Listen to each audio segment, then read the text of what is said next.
My predecessor, the ambassador, is an academician, so he was able to speak without a prepared note, but I have one, and I hope I'll be able not just to stick to this, but be able, like him, to look around. Good afternoon once again, and thank you so much for inviting me to speak at this occasion. I regard this as a very important theme, what you are covering over the 2 days. And this is also relevant in my daily work as an ambassador. Ambassador from Malawi, and that is the part of Africa. Of course, when you look at different foreign policies, we see terms like energy diplomacy, terms like climate diplomacy, but I believe fundamental to all these is the diplomacy, the cultural diplomacy. And I say why. You know better than me that culture often refers to the beliefs that people hold about the reality, and some of the questions that were coming here were referring to those realities. Culture often refers to the norms that guide their behavior, the values that orient their moral commitment, and of course, culture refers to how all this is communicated. And this has a profound influence on the world of politics, more so today. When, for instance, COVID-19 has taught us that the world is without borders. Climate change is teaching us that the world is without borders. When a war in one continent can affect the world supply chain, that shows what all this is all about. When nations are experiencing gaps in their skilled labor, when the social media is making our world a global village when it comes to information, whether real or fake, this shows that all this is influencing world politics. And cultural diplomacy, as you know, is an exchange of these ideas, information, art, and other aspects among nations and peoples in order to foster mutual understanding, whether they're engaging in energy discussions or climate discussions. But one thing we have to know, because there are times when we have a misunderstanding, diplomacy does not mean not telling the truth or being dishonest, but rather telling the truth in an provoking way, choosing the right words, knowing when to say what. It means exchange of ideas, information that is honest and not time wasting. When I came to take my position here in Berlin as an ambassador in November 2021, I was full of energy. I still remember moving from conference to conference, meetings to meetings of the groupings of Southern African ambassadors, African ambassadors, to the ministries, different ministries here. But I have slowed down. Why? I leave it to your imagination. Anyway, I have slowed down in some cases because there's much talk and talk and talk and talk and little action. And being Malawi from Africa, I've heard, even from my fellow ambassadors from Africa, and especially people in different conferences, saying Africa has the potential. I have to say, and diplomatically, that I'm fed up with hearing these words that Africa has the potential, because people knew already that Africa had the potential for decades long. That's why Africa was partitioned, because they knew that there was potential there. Time now is time to talk of opportunities and how to work on those opportunities. So as you already know, students in this field of cultural diplomacy, you know it covers quite a lot, but this afternoon I want to focus on the role of cultural diplomacy in solving the global dangerous inequality. As students, definitely you have read so many documents, including the UN 75 report, Shaping Our Future Together. And there you have lots and lots of statistics. You have seen so many documents that are talking of the inequalities that are there in the world. But I want to share with you what I go through as an ambassador in my daily work in relation to the culture of diplomacy, and ask what triggers questions of inequality. I will share with you a little bit about Malawi as a country, because I can't be talking of other countries before talking of Malawi. And I will also share with you issues on the continental level, the continent of Africa, the continent I call home. So to begin with, let me give you a quick picture of Malawi. My colleague, the ambassador, knows Malawi because he has already told me some of the places he went to, because he was ambassador in Tanzania covering Malawi. In short, Malawi got independence in 1964 from the British, who were a British colony, like this brother of mine. And Kamuzbanda, we had a president called Kamuzbanda who ruled Malawi for 30 years with so many dictatorial tendencies. People were kind of fed up, were tired, were yearning for freedom, because we were told that in other countries there are those freedoms. So we were yearning for this independence, democracy. So in 1992 we had a referendum. The majority won, so we had to change from dictatorship to the freedom. So a new political dispensation came in 1994. So we're kind of talking of first multi-party president, who was there from 1994 to 2004, a decade, because our terms are 5 years. But today, in so many circles, we talk of this as the lost decade. Yes, we're yearning for freedom, but then it was freedom without responsibility. So this president, again, who saw us getting out of the dictatorship, was trying to change the constitution so that he can have an open term. That failed. He tried again so that he could have the third term. That failed again. So people said, no, we'll proceed. But come 2019, there were some irregularities in the elections. You know, when we have these elections, I agree with these issues of democracy. When we have elections in a country, we have what we call observers. They will come from the EU, from SADC, from Africa Group.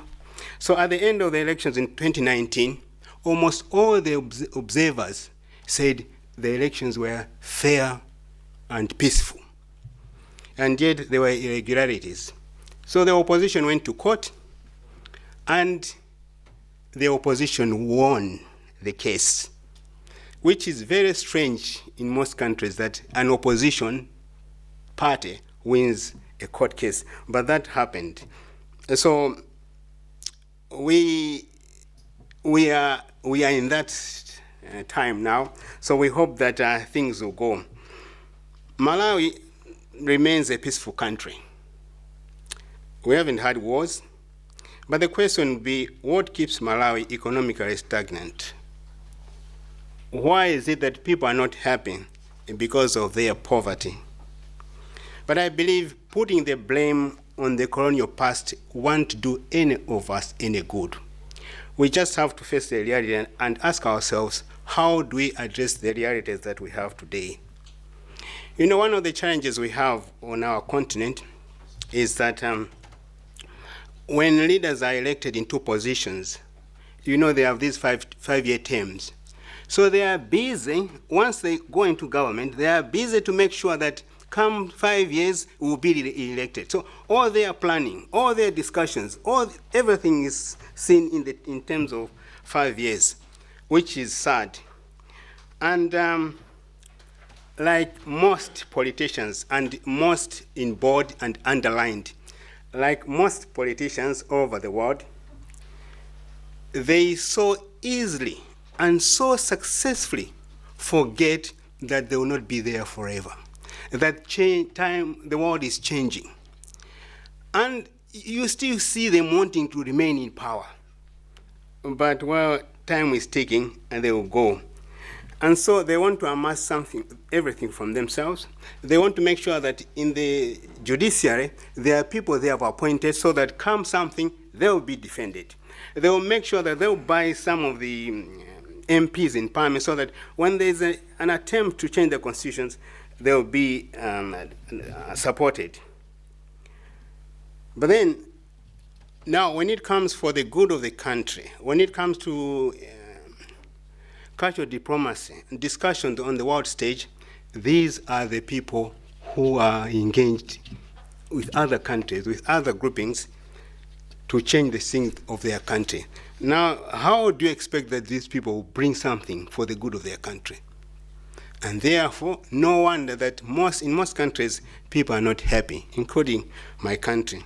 Now, as a solution, saying we can't go on and on and on, Malawi has introduced something, what we call Malawi 2063. We have chosen the 2063. Remember, I said we got independence in 1964.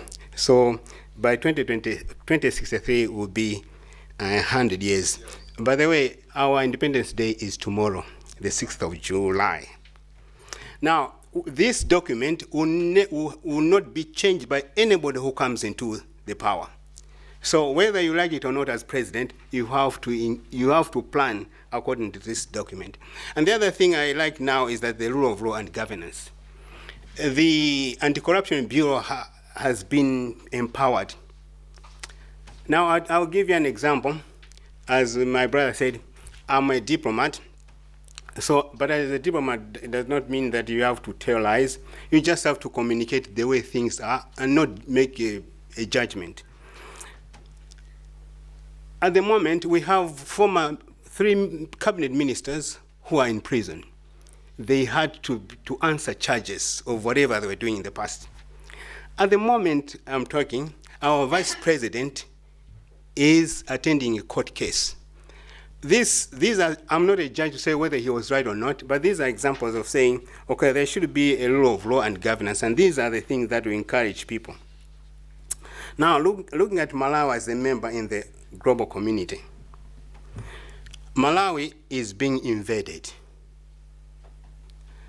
And the invader is killing innocent citizens.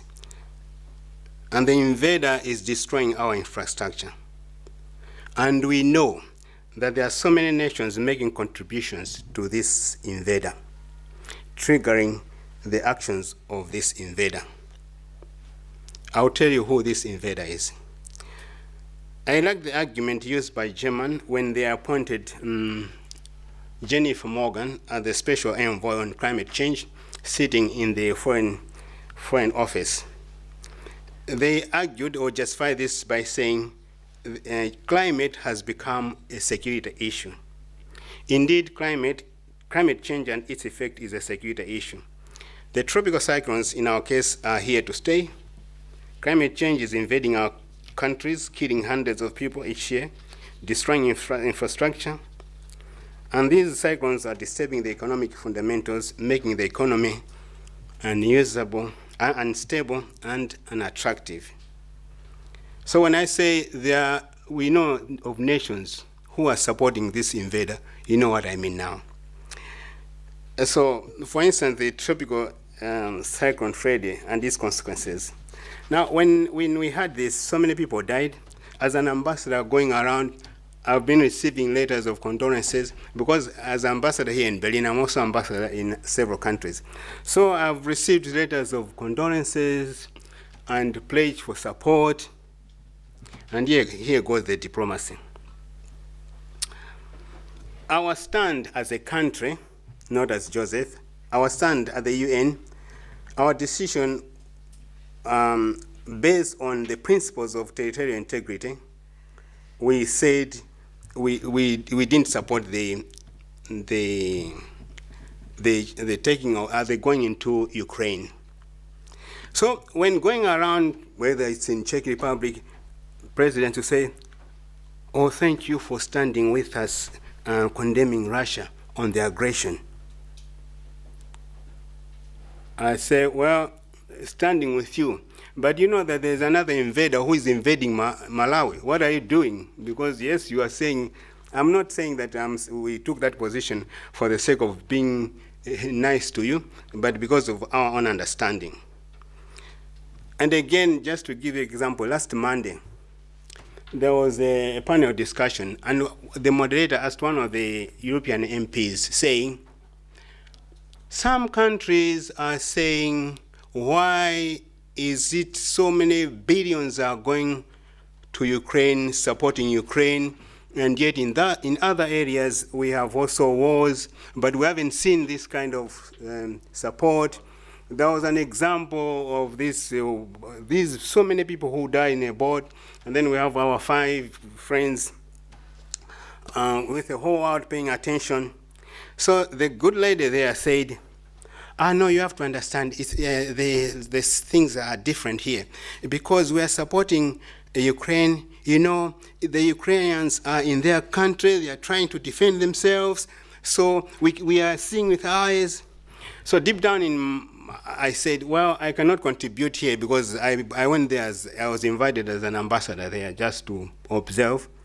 But deep down I was saying, oh, madam, a simple and straightforward answer should have been, no, they are on our side. Or they are one of us. Simple, they are one of us, and that's why we're trying to give more support. Because in terms of people dying, we are not happy with that, and we want the war to stop because we are affected as well. But I think there are issues of double standards, issues of being dishonest. So these are the issues that we have to see when we are talking of diplomacy, cultural diplomacy, so that we'll be honest. Now, at the continental level as Africa, allow me to mention a few things that are posing challenges in the cultural diplomacy in Africa and between Africa and the West. First, it is important to understand that the structure and organization of African unity is different from that of EU. I mean, in the case of Europe, the continent we are currently in. And also it's important to understand whether the West and other countries are coming to the continent of Africa with their values or their own interests, or both. And the other thing also to keep in mind is that the interests of France or the interests of the UK to some African countries are completely different from the interests of Germany or Norway, sometimes due to their colonial bonds, or also sometimes because of their specific interests. Now, how can we talk of Europe's foreign policy towards Africa and be surprised that it's failing? No, we shouldn't be surprised that it's failing. The other thing is Africa is vast. It has 54 countries at different levels of economic development. You know as well that Europe too is just big. Now, to ask somebody to think that the Irish people are completely the same as the Germans, are completely the same as Hungarians, are completely the same. No, they are different, though in one continent. I remember as a student in Münster, I visited Oldenburg. I met a nice guy, very nice, and Deutsche. They are very good. So he innocently said, oh, some time back we had Herr Frank, I've just forgotten his second name, but he was famous, and he stayed with us for several years, but he was famous in his country. I don't know whether you know him, but he was speaking French. I said, well, in the SADC region, we have only English and Portuguese. And I remember Senegal. Excuse me, Malawi and Senegal are way. So it would be difficult for me to understand. The other thing we have as a challenge in Africa, you know, this thing which was done here in Berlin, the partitioning of Africa. One day I was in Rome. At that time, I could speak Dutch and English. And there we met a friend from Mozambique. He could speak Portuguese and Italian. You know what? We had one gentleman from Brazil who was connecting us to understand, translating us. And so Malawi is Mozambique is our neighbor. So we needed somebody from Brazil to make us understand each other. So these are the things that are there on the continent. And then on the other side, we have little knowledge of what's happening in Africa. Most people were surprised by developments on the continent when conflict broke out in Ethiopia. It caught many by surprise. When African countries abstained from the resolution on Russia's war of aggression against Ukraine, people were surprised. People ought to stop being surprised and try to understand. And this is also your field of cultural diplomacy. I will give you an example which I personally, and not me only, many people from the continent look at it as a dangerous memory. You know, during the COVID-19 pandemic, when it came to the issue of vaccines, most of countries in the Western world had plenty, more than needed vaccines, but were not ready to share them with many countries in the South when they were most needed. I know of some countries that were ready to manufacture vaccines, but when they went to WTO, they were told that the big giants, the pharmaceutical industries of the Northern Hemisphere, refused. And these were times when we were asking ourselves, are profits more important than the lives of people in the South? These are dangerous memories that cannot leave my mind when I go and sit down and start discussing with somebody on issues of diplomacy from any angle. But now the African leaders are asking questions. And I represent the African leaders, not all African leaders, at least my leader. The question is the West being driven by interests or values, or are their interests defined by crisis? You know, today when we go to meetings, there will be green hydrogen, green hydrogen, green hydrogen. And so many billions of dollars are being invested in some countries in Africa. Now, this focus on green hydrogen has come in the face of the war. And we see that there's a certain focus on Africa defined by actions of other foreign actors, as in the case of, I'm pretty sure that you have heard of the Global Gateway Fund. You know, it's not a hidden thing. The Global Gateway Fund has come to counter Chinese road network initiative in Africa. Now, is it out of values or out of interest? And there is the latest deal with some North African country with the main interest to stop migration, even if that government has been suppressing democratic values. Now, there are countries that are not given any support because they are not following the democratic values. Others will be given vast support, though they are not, but because there is something good for us. I have, in the interest of time, I will skip some of these examples. You know, this thing that President of Kenyatta, President Ruto, is saying these days, we have this China-Africa summit. Then we have Turkey-Africa summit. And then we have Russia-Africa summit. And then there will be called for the USA-Africa summit. And then there will be called for the EU-Africa summit. And there we have a bunch, sorry not to use the word, a group of 54 leaders to meet one person. And as Ruto says, and these people are given, these presidents are given 1.5 minutes, 1.5 minutes, 1.5 minutes, 1.5 minutes. You have to discuss whether this is the right way to call cultural diplomacy and on a way of respecting each other.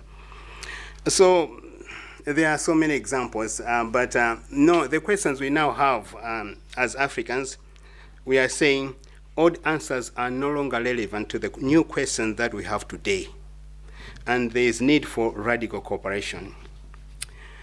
Like many of us here, I've been saddened, disappointed, nauseated, angered, shocked, fed up, and frustrated, and sometimes all in one day.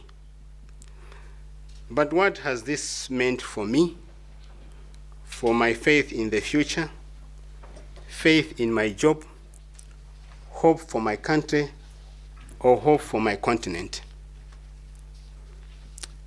There are so many scholars here.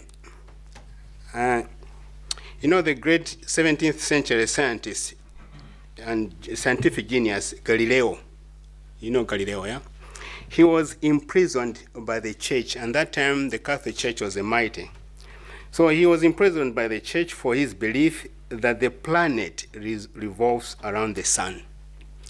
So there were great congregations, the Dominicans, the Jesuits, the whole hierarchy, even the Pope himself, all landed on him like a ton of bricks, telling him that his views were heretical and that they were contrary to the sacred scriptures. Sacred scriptures. Galileo was, of course, correct. The rest of them were all wrong. Right up to the end of his great scholarly life, he was tormented physically and mentally by a self-righteous church, which was so wrong that the embarrassment of it can still make us cringe 300 years after. And this story should have nothing else but make us humble and maybe even a little courageous about some of the present debates which are going on. History has itself changed courses many times, and as the ambassador said here, there were once mighty empires and their great leaders that are no longer there today. The world is changing, and the conversation must go on. Casual diplomacy, your field you are dealing with, will always be the best vehicle for this conversation.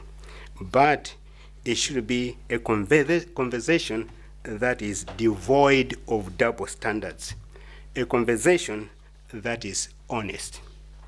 Thank you.